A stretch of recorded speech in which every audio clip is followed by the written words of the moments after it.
કર્યો, પછી હરિશ્ચંદ્રે કર્યો, પછી ધર્મરાજાએ કર્યો, પછી બલિરાજાએ કર્યો. મને આમાં અમુક પ્રશ્ન ઊભા થાય. અને મને જો આ માર્ગે ચડાવ્યો હોય ને તો આ રામા પીરે જ ચડાવ્યો છે. આ રામા પીરનો જ પ્રતાપ છે. છે ને પહેલા યુગમાં પ્રહલાદે કર્યો, બીજા યુગમાં હરિશ્ચંદ્રે કર્યો, ત્રીજા યુગમાં ધર્મરાજાએ કર્યો અને ચોથા યુગમાં બલિરાજાએ કર્યો. પ્રહલાદ વખતે કે હોનાનો પાટ હતો અને હાથીને લાવ્યા હતા. હરિશ્ચંદ્રમાં રૂપાનો પાટ હતો અને ઘોડાને લાવ્યા હતા. એટલું ઘટ્યું. જો આ ઘટતું આવે છે શેખુદી. ત્રીજા યુગમાં ધર્મરાજાને ત્રાંબાનો પાટ હતો અને ગાય લાવ્યા, એનેથી ઘટ્યું. ચોથા યુગમાં બલિરાજાને માટીનો પાટ કર્યો અને હજીયા કહેતા બકરી લઈ આવ્યા અને બકરી કે બેઠી નથી થઈ એવું કહે છે. આ છે ને બધી સાંભળેલી વાત હોય. આ બધું હતું તેથી હું અહીંયા નહોતો. પાછા કોઈ ખબર ફોન બોન ન કરતા. હા, રામ વનમાં ગયા હતા એ આખી દુનિયા કહે છે એટલે કહું છું ભાઈ કે રામ ગયા હતા હું અહીંયા નહોતો. હા, એટલે અને ફોન બોન કદાચ કરશો તો જવાબ દેવા હું બંધાણો નથી. આ તો આનંદ કરવા આવ્યો. આમાં હાસું હોય ખોટું હોય મારો રામ જાણે તમે બોલાયો છે ને હું બોલું છું. બસ આમાંથી લેવાય રાખવાનું ને બાકીનું ડિલેટ મારી દેવાનું. હા, આમાં તો હાસું ખોટું બધું આવે. ચોથા યુગમાં બલિરાજા વખતે પ્રહલાદમાં કે 5 સીધ્યા, હરિશ્ચંદ્રમાં 7 સીધ્યા, ધર્મરાજામાં 9 સીધ્યા અને કે બલિરાજામાં 12 સીધ્યા ને 33 થયા. તો હું આટલા બધા બેઠા એમાં એક પ્રશ્ન કરું છું. મને પ્રશ્ન મૂંઝવે છે. બલિરાજામાં 12 સીધ્યા તો સીધા તો બકરી કેમ બેઠી ન થઈ? મારો પ્રશ્ન. એટલે મને આવડે છે ને હું તમને કોઈ સવાલ જવાબ કરું એવી મારી વાત નથી, મારી માંગ છે. 12 કે બલિરાજા વખતે 12 સીધ્યા હોય તો બકરી બેઠી કેમ ન થઈ? અને 9 સીધ્યા હોય તો 33 નો આંકડો ખોટો પડે. તો સાચું શું? તો 5 હાથ ને 9 3 જ થાય. અને આ 12 ને ભેળવો તો 33 થાય. તો એ ભળી જાય તો બાપુ બકરી બેઠી થવી જોઈએ. બેઠી થઈ કેમ નહીં?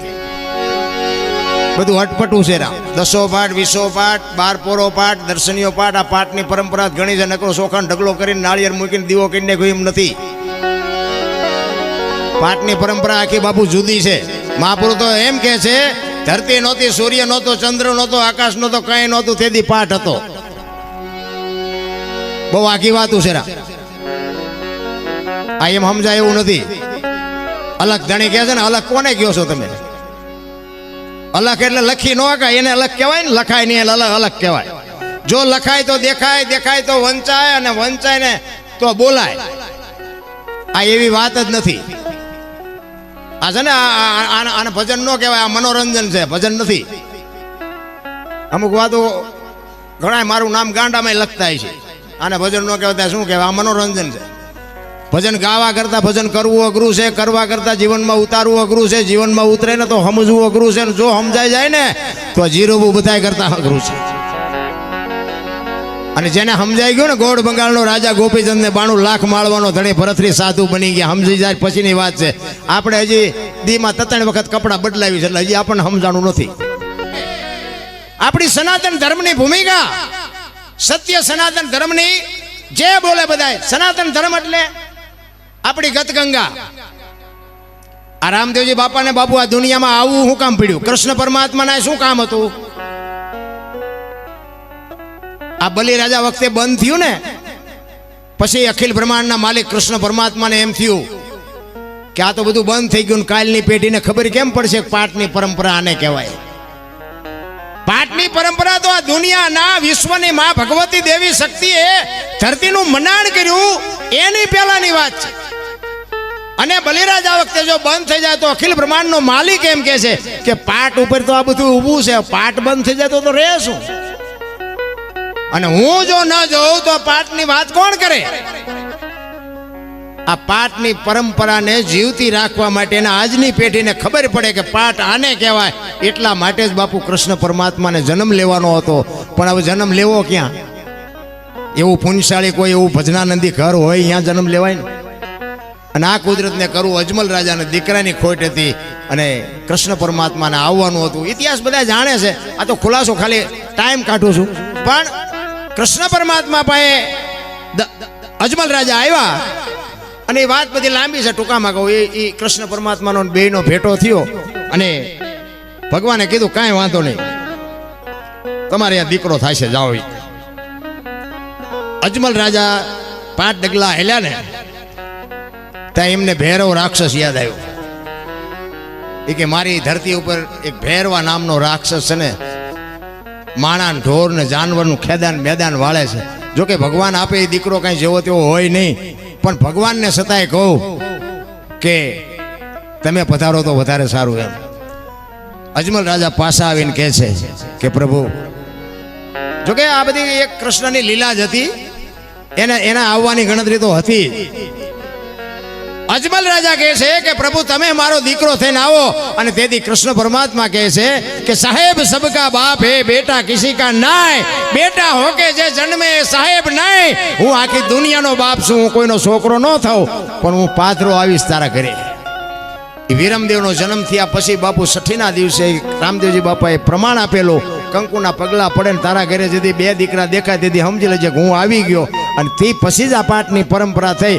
એની વાત આપણે આગળ કરશું. રામદેવજી બાપાને સ્વધામ જવાનું થયું ને ત્યારે એમના કુટુંબ પરિવારને બધાને ભેગા કર્યા અને કુટુંબ પરિવારને કીધું કે મારો સમય થઈ ગયો છે અને મારી તૈયારી કરો. પણ એક વાત હું તમને કહું કે મારી સમાધિ લેવાઈ ગયા પછી કદાચ તમને બ્રહ્મા વિષ્ણુ ને મહેશ આવીને કાંઈ પણ વાત કરે તો મારી સમાધિ ન ખોલતા. આ વાત શું કામ કરી હતી? હરભુજીને એમને વચન આપ્યું હતું કે હું તમને મળ્યા સિવાયનો જઈશ નહીં. અને જો વચનની બાપુ કિંમત હતી એ તો અત્યારે 10 જણાને કઈ એકાઈ પાસે નથી જતા. તેથી તો બાપુ ખોળિયામાં જીવવું એટલે જવું પડે ને જવું પડે.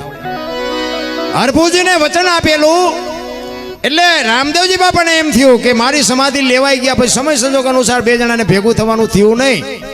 એટલે રામદેવજી બાપાને એમ થયું કે મારે હરભુજીને વચન આપ્યું છે એટલે મળવું પડશે. અને હું એમને મળ્યો એવી આમને ખબર પડશે ને તો આ સમાધિને ખોજશે. એટલે પહેલા એમને કીધું બ્રહ્મા વિષ્ણુ મહેશ જેવા કોઈ આવીને કે રામદેવજી મળ્યા હતા તોય તમારે માનવાનું નહીં, સમાધિને કાંઈ કરવાનું નહીં. અહીંયા આપણા કુટુંબમાં 3જી પેઢીએ પીર થાય છે, હું તમને વરદાન આપું છું. અને સમય સંજોગ અનુસાર બાપુએ રામદેવજી બાપાની સમાધિ લેવાઈ ગઈ. અને આ વાત ઉડતી હરભુજીના કાને પડી કે રામદેવજી બાપા સ્વર્ગસ્થ થઈ ગયા. હરભુજી માનતા નથી કે ના, ખોટી વાત, હું માનું જ નહીં. એ કે પણ અમે ન્યા જ હતા, મુઠ્ઠી માટી અમે નાખી છે. એ કે વાત બધી હાજી, પણ એ તો વચનનો પાકો છે, મને કીધું છે મળ્યા સિવાય જાય નહીં, કોઈ દી ન જાય જિંદગીમાં. એ કે પણ અમે ન્યા જ હતા, તમારે માનવું હોય તો માનો, ન માનો તો તમારી. કે હું ઘોડો લઈને જાઉં રણુજા અને ત્યાં જઈને હું પૂછીને પાકું કરું પછી હા પાડું, ત્યાં સુધી હું ન હા પાડું. અને ત્યાંથી બાપુ ઘોડે ચડ્યા. હો હરભુજી બગાડ ઘાટ કરતો ઘોડો બાપુ વંટોળિયો આવે એમ આવે. ચારે પગ હંકેલીને બાપુ જેમ નદીમાં બાપુ ઘોડા આવતા હોય એમ આવતો હતો. અને રણુજાના સીમાડે આવ્યા ને ત્યાં રામદેવજી બાપાના ઘોડા ચરે છે અને રામદેવજી બાપા ઝાડવાના સાંયે બેઠા છે.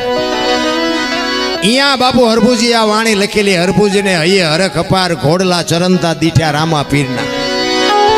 અહીંયા આવ્યા, ઘોડેથી ઉતર્યા, 2 ભાઈ ભેટ્યા અને હરભુજી રામદેવજીને કહે છે કે મેં તો આવી વાત સાંભળી હતી. એટલે વાતનો ગોળો ટોળો કરી નાખ્યો રામદેવજી બાપાએ કે જગત છે ગમે એ બોલે, મૂકને લપ, તું કહુંબો બનાય. કહુંબો આપણે ઘણા ટાઈમથી કહુંબો નથી પીતો. એ 2 કહુંબો બનાવી હરભુજીના મગજમાં વાત કાઢી નાખી. હરભુજીએ કહુંબો બનાવ્યો, 2એ પીધો. અને પછી રામદેવજી બાપા હરભુજીને કહે છે કે અમલની ડાબલી, વીર ગેડીઓ, અંચળો અને આ બધું લઈ, વીર ગેડીઓ, અંચળો, અમલની ડાબલી અને એક બીજી ચોથી વસ્તુ, આ 4 વસ્તુ રતન કટોરો. આ રતન કટોરો, અમલની ડાબલી, વીર ગેડીઓ અને પામરી લઈ અને હરભુજીને આપે છે કે આ વસ્તુ લઈને તમે ગામમાં જાઓ. એટલે રામદેવજી બાબાને એમ થયું કે આ વસ્તુ લઈને જાય ને મેં બધા મારા કુટુંબના કહીને આવ્યો છું, કેટલાક પાકા થયા છે ખબર પડે. અને અહીંયા ગામમાં ઘોડા ઉપર આવ્યા ને બાપુ અહીંયા શોકગ્રસ્ત આખો ડાયરો ચોરે બેઠો હતો. અને ઊભી બજારે બાપુ પટા જઠી બોલાવતો ઘોડો આવતો હતો ને આખો ડાયરો વિચાર કરે છે કે ભાઈ જેવો ભાઈ વિયો ગયો ને આ ઘોડા ઉપર બેહીને આવે અને શરમ નહીં આવતી હોય. અહીંયા આવ્યા, એ કે શું બધા બેઠા છો? એ કે ભલામણા રામદેવજી બાપા વિયાઈ ગયા 3 દી થયા. એ કે રામદેવજી બાપા મને અટાણે સીમાડે ભેગા થયા તો કે આ બધા ખોટા તું એક હાચો અને રતન કટોરો અમલની ડાબલીને બધું દેખાડ્યું મને કે આ રામદેવજી બાપાએ આપ્યું અને આમને શંકા જાગી કે સમાધિ દઈને આવતા રહ્યા પછી રામદેવજી બાપા માથું મારી નીકળી ગયેલા લાગો હાલો કે આપણે ખોદવા જવું આખી દુનિયા સમજે આપણા જ આપણને નથી સમજતા અને નડ્યા છે આપણા જ તમારો ઇતિહાસ ખોલી જુઓ મીરાને કોણ નડ્યું રાણો પ્રહલાદને કોણ નડ્યું એનો બાપ નરસિંહ મહેતાને કોણ નડ્યું એની નાયક પાંડવોને કોણ નડ્યા કૌરવ પોતાના નડ્યા પછી જ ઇતિહાસ ત્યાં આપણા નડે ને એટલે રોજના નો રોવે સમજી લેવું ઠાકર નજીક આવ્યો હોય તો જ આપણા નડે ને કે દુર્ગાપુર સુધી ઓળખો અને અહીંયા અમને પડખેરિયા ન ઓળખે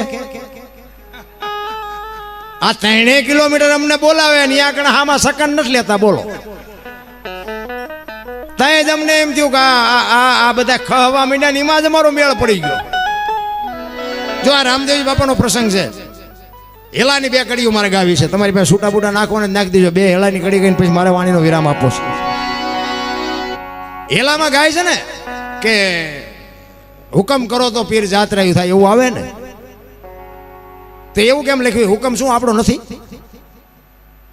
અને એનો હુકમ ચેથી થાય ફોન આવશે રામાપીરનો કે કાગળ આવશે કે આપણે અહીંયા હુકમ નથી એટલે શું અહીંયા આપણે ડેલા બંધ છે અહીંયા જાઓ તો તમને કોઈ પાછા વાળે કે હુકમ નથી થયો એમ આપણી સમજણ જ ઘટે છે